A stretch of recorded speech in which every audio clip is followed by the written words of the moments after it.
தீய சக்தியோட மகளிர் மாநாடு நடந்தது.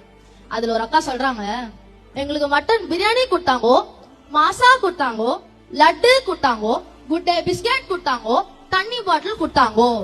ஒரு 3 மணி நேரம் விழாக்கு எங்க பெண்களுக்கு எவ்வளவு கொடுத்திருக்கீங்க. வாவ், நம்ம தமிழ்நாட்டு பெண்கள் மேல எவ்வளவு அக்கறை இந்த தீய சக்திகளை. இவங்களை போய் நம்ம தப்பா நினைச்சிட்டோமே.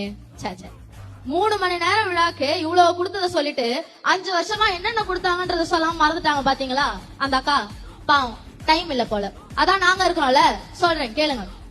மாணவர்களுக்கு கஞ்சா கொடுத்தாங்கோ, பெண்களுக்கு பாலியல் வன்கொடுமை கொடுத்தாங்கோ, கேஸ் சிலிண்டருக்கு 100 ரூபாய் குறைப்போம்னு சொல்லிட்டு போய் வாக்குறுதி கொடுத்தாங்கோ, நீட் தேர்வை எங்களாலதான் ரத்து செய்ய முடியும்னு பெரிய உருட்டா கொடுத்தாங்கோ, கரண்ட் பில்ல ஏத்தி கொடுத்தாங்கோ, பெண்களுக்கு ஓசி பஸ் கொடுத்தாங்கோ. ஓசி பஸ் நான் சொல்லுங்க, அமைச்சர் சொன்னாரு.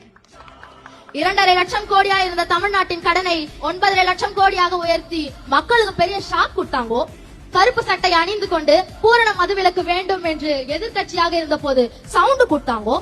திருத்தணியில் ஓடும் ரயிலில் வடமாநில இளைஞர் ஒருவரை பட்டாக்கத்தியால் வெட்டு காயங்கள் கொடுத்தாங்கோ.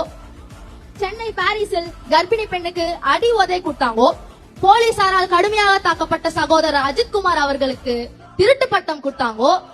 மதிய உணவு சாப்பிடும் போது உயிரிழந்தானே ஒரு சிறுவன், அந்த சிறுவனின் உயிரை பிரிக்க ஆபத்தான பள்ளி கட்டிடங்களை கொடுத்தாங்கோ. இதெல்லாம் பத்தாதுன்னு தமிழக பெண்களை அசிங்கமா கேட்கறதுக்கு சிவாஜி கிருஷ்ணமூர்த்தி ஐயாவை கொடுத்தாங்கோ. கடைசியில ஓட்டு போட்ட ஒட்டுமொத்த தமிழக மக்களுக்கும் பெரிய குண்டால அல்வா கொடுத்தாங்கோ.